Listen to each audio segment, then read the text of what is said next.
नारी को नारी, महिला और स्त्री इत्यादि शब्दों से नवाजा जाता है। नारी न प्लस आ प्लस र प्लस ई। नारी शब्द दो व्यंजन न र और दो स्वर आ और ई से बना है, जबकि नर न प्लस र दो व्यंजनों से बना है। महिला मह प्लस इला से बना है। मह का अर्थ है श्रेष्ठ या पूजा, जो श्रेष्ठ और पूज्य है वो महिला है। भाष्यकार महर्षि पतंजलि ने स्त्री को परिभाषित किया है। स्तासायति अस्था गर्भ इति स्त्री, अर्थात उसके भीतर गर्भ की स्थिति होने पर उसे स्त्री कहा जाता है। वैज्ञानिक दृष्टि से देखें तो महिलाओं में पाए जाने वाले हार्मोन एस्ट्रोजन के कारण वे शांति प्रिय, सहनशील, नम्र स्वभाव की होती है, जबकि पुरुषों में पाए जाने वाले टेस्ट्रोजन के कारण से पुरुष अधिक उत्तेजित और क्रोध वाले होते हैं। महिलाओं के शरीर में हड्डियां हल्की और पतली होती हैं, जिसके कारण उनमें अधिक लचीलापन होता है। इसीलिए महिलाएं प्रसव जैसी असहनीय पीड़ा को भी सहन कर लेती हैं, जबकि पुरुष थोड़ी सी पीड़ा को भी ज्यादा समय तक सहन नहीं कर पाता है। महिलाओं के फेफड़े पुरुषों से अधिक सक्रिय होते हैं, अधिक ऑक्सीजन ग्रहण करते हैं, उनकी सांस अधिक चलती है, नाड़ी भी अधिक गतिशील रहती है। उनका स्नायु अधिक संवेदनशील होने के कारण से मस्तिष्क को ज्यादा तेज गति से संदेश भेजता है। चिकित्सा विज्ञान के अनुसार जन्म के कुछ हफ्ते तक लड़के लड़कियों की अपेक्षा अधिक कमजोर और बीमार रहते हैं।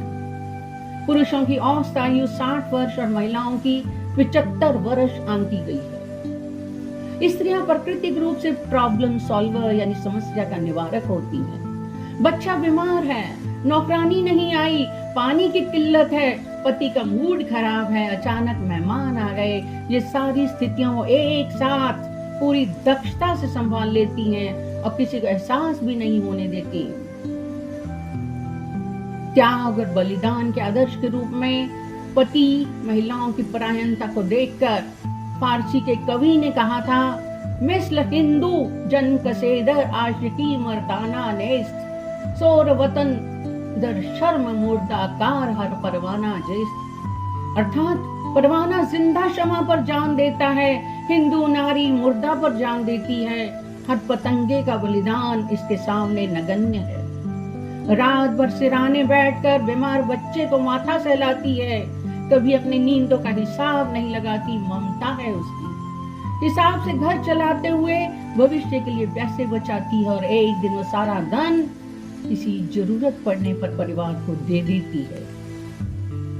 अमर्त्य सेन, जिन्होंने इकोनॉमिक्स के लिए नोबेल प्राइज ग्रहण किया, उन्होंने मंदी के समय कहा कि भारत में मंदी का असर इसलिए नहीं हुआ कि यहाँ की महिलाएं पैसा बचाती हैं। कोई उसकी मदद करे ना करे, लेकिन उसकी मदद के लिए हमेशा तैयार रहती हैं। संवेदनशीलता है उसकी।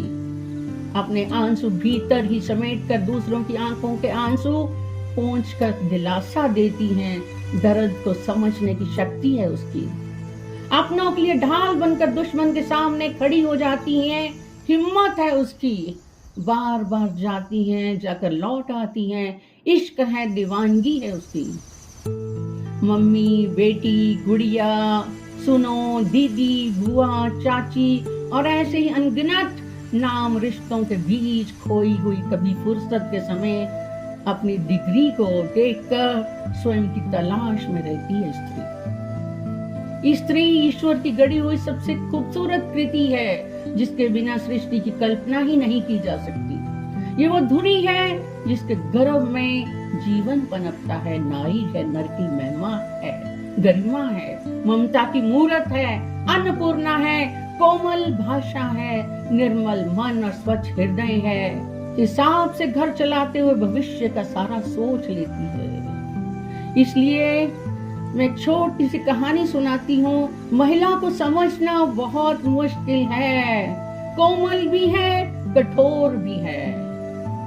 एक प्यासा आदमी कुएं के पास गया जहाँ जवान औरत पानी भर रही थी। उस आदमी ने थोड़ा पानी पिलाने के लिए कहा, उसने पानी पिला दिया।